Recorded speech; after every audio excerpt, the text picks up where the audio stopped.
இன்றைக்கி நம்ம பார்க்க போகிற டாபிக் என்னென்னா லீகல் நோட்டீஸ்னால் என்னங்கிறத இன்றைக்கி நம்ம பார்க்க போகிறோம்.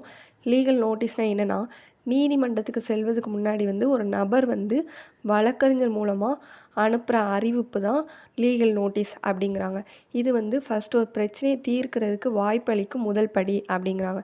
நம்ம என்ன செய்யணும்னா, ஃபஸ்ட்டு பயப்படக்கூடாது. லீகல் நோட்டீஸ் வந்துச்சுன்னா நீங்கள் ஒரு குற்றவாளிங்கிறது அர்த்தம் கிடையாது.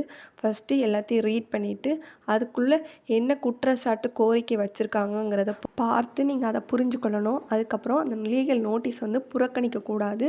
நீங்கள் பதில் அளிக்காமல் விட்டிங்கன்னா நெக்ஸ்ட்டு என்ன பண்ணுவாங்கன்னா, உங்கள் மேலே நீதிமன்றத்தில் வழக்கு தொடரலாம்.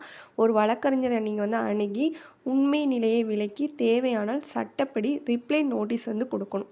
ஒரு எக்ஸாம்பிள் பார்ப்போம். ரவி தனது நண்பருக்கு 2,00,000 கடன் கொடுத்துருக்காரு. பலமுறை கேட்டும் அந்த பணத்தை திருப்பி கொடுக்காமல் இருந்திருக்கார்.